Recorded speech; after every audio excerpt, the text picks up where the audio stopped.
Welcome back class. अब बेटा request है 7.2 के Q2 के सेकेंड सम की एंड थर्ड सम की। So let us begin with the second sum. Second sum के अंदर बेटा आपको लिख के दिया है Z varies inversely to W when Z is equals to 2.5, then W is equals to 24। ये क्वेश्चन बेटा हमें लिख के दिया है और हमें यहाँ पे दो बातें फाइंड करनी है। First the constant of proportionality and second the equation, जो ठीक इसके पहले वाले सम में हम लोगों ने सॉल्व किया करके समझाना। क्लियर? अब बेटा ध्यान देना और फिर से एक बार समझने की कोशिश करते हैं। सबसे पहले आप लिखोगे given. Given with this time you will write Z varies inversely to W. क्यों inversely? Because 1 upon W है। अगर इनको डायरेक्ट वेरिएशन देना होता ना बेटा तो ये लिखते Z varies directly to W, ये हो गया डायरेक्ट वेरिएशन। लेकिन इन्होंने W को रेसिप्रोकल करके इनवर्स करके लिखा है 1 अपॉन W, बिकॉज W के नीचे दैट इज जब आप सिंपल प्लेन W लिखते हो ना बेटा तो W के नीचे there is no denominator and when there is no denominator the denominator is 1। Correct? अब आप इसको उल्टा कर दो, so W upon 1 will become 1 upon W। Maths में अलजेब्रा में इसको बोलते हैं इनवर्स, ऑपोजिट, उल्टा, रेसिप्रोकल, जो आपको ठीक लगे। So now this is clear, ये आपका इनवर्स वेरिएशन का सम है। फाइन। फिर आपको वैल्यू दी गई है, the value of Z is equals to 2.5. The value of W is equals to 24। अब इसके बाद आप लिखोगे फाइंड, और फाइंड क्या करना है बेटा? तो वही दो चीजें, सबसे पहले the constant of variation and second equation of variation. तो आप यहां पर लिखोगे फर्स्ट कांस्टेंट ऑफ वेरिएशन या प्रोपोर्शनैलिटी, जो आपको ठीक लगे वो, एंड सेकंड इज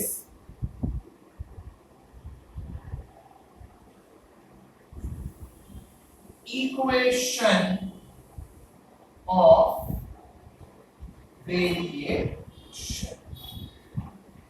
ठीक है बेटा? इसके ठीक बाद हम और आप लिखेंगे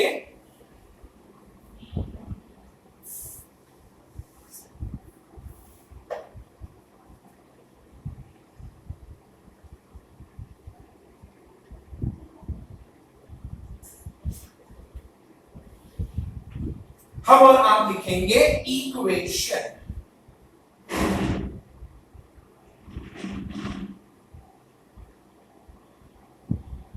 और ये बेटा बहुत ही ज्यादा इंपॉर्टेंट है। अभी तक आपने जो सम सॉल्व किए वो सभी डायरेक्ट वेरिएशन को थे, and direct variation deals with dividing. Divide करके डायरेक्ट वेरिएशन का आंसर आता है, बट इनवर्स वेरिएशन का आंसर आता है मल्टीप्लाई करके। स्टैंडर्ड 7th में मैं इसे सिखाता था IMDD। IMDD, मैं डीडी नहीं हूं ना, मैं दीदी हूं किसी की। IMDD का मतलब होता है I for inverse, M for multiplication. तो अगर इनवर्स वेरिएशन का सम है तो आपको मल्टीप्लाई करना पड़ेगा, और अगर डायरेक्ट वेरिएशन का सम है तो डिवाइड करना पड़ेगा। So I am inverse multiply D D direct divide. अब ये सम आपका है इनवर्स मल्टीप्लिकेशन का, क्योंकि 1 अपॉन है तो आप यहां पर मल्टीप्लाई करोगे किन दो चीजों को बेटा, तो z multiply by w, z multiply by w, और z और w को मल्टीप्लाई करने के बाद you will get k, and you all know what is k, that is constant of variation.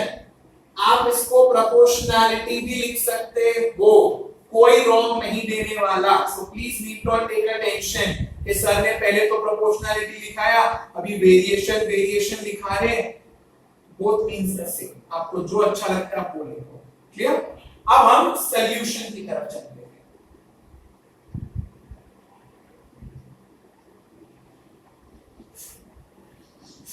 Solution. You have to copy the equation that you have written before. That is z multiplied by w will give you k.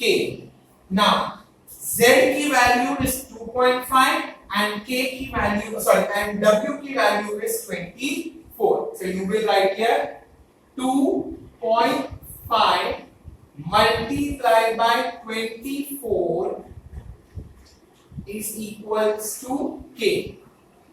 Therefore आप इसे rough column में multiply कर दो। 24 multiply by 2.5, 24 5 are 120 cross 24 2 are 48। Decimal point के बाद एक digit है तो राइट हैंड साइड से एक नंबर स्किप करेंगे and the correct answer is 60. So k is equals to 60. ये है आपका कांस्टेंट ऑफ वेरिएशन। ये डेसिमल पॉइंट लगाना ना बेटा स्टैंडर्ड 5th में सिखाया था, 6th में सिखाया, 7th में सिखाया। अब 3 साल से बेटा सीख रहे हैं तो इतना तो पता ही होना चाहिए कि डेसिमल पॉइंट के बाद जितने भी डिजिट्स होते हैं उन सबको हम काउंट करते हैं और फाइनल आंसर में राइट हैंड साइड से स्किप कर डेसिमल पॉइंट अप्लाई करते हैं। क्लियर? तो आपका पहला कांस्टेंट ऑफ इक्वेशन 60 आ गया है। अब इक्वेशन फाइंड करना है, तो अब आप लिखोगे नाउ, और नाउ में क्योंकि इक्वेशन फाइंड करना है तो equation copy z multiply by w is equals to k, और वही चीज मैं रिपीट कर रहा हूं। k is equal to 60 का मतलब होता है आप किसी भी दो नंबर को मल्टीप्लाई करो और आपका आंसर आना चाहिए 60। It can be 60 ones, 30 twos, 4 15s, 12 5s, जो मल्टीप्लाई करना है मल्टीप्लाई करो, मुझे नहीं चाहिए वो आंसर। मुझे इतना पता है कि मेरा आंसर सिर्फ और सिर्फ 60 आना चाहिए। इट मींस z की वैल्यू बदलती रहेगी, w की वैल्यू बदलती रहेगी, बट k जो कांस्टेंट है और कांस्टेंट कभी बदलता नहीं है, सो k की वैल्यू एग्जैक्टली द सेम रहेगी, दैट इज 60। तो आप इसको लिखोगे z multiply by w is equals to 60, और z multiply by w क्या हो जाएगा, z w is equals to 60, and by this आपका इक्वेशन का आंसर भी आ गया। कुछ नहीं करना था, खाली कांस्टेंट जो बदलने वाला नहीं है, जो हमेशा सेम रहेगा उस सम के लिए उसकी वैल्यू उसकी जगह पर सब्स्टिट्यूट कर देनी है। तो कांस्टेंट कभी बदलता नहीं है, देयरफॉर कांस्टेंट की जगह पर हमने उसकी वैल्यू लगा दी 60 जो हमें आंसर मिली, and z multiply by w together लिख देंगे wz is equals to k। खत्म, दैट्स ऑल। यहां पर कोई भी क्रॉस मल्टीप्लाई नहीं होगा, बिकॉज़ क्रॉस मल्टीप्लाई करने के लिए अपॉन में नंबर चाहिए होता है, and you don't have anything as such over here. Clear बेटा? तो इस तरीके से प्रैक्टिस सेट 7.2 का Q2 का सेकंड सम हो गया। We have more request for the same practice set, तो वो हम अगले वीडियो में देखेंगे। Till then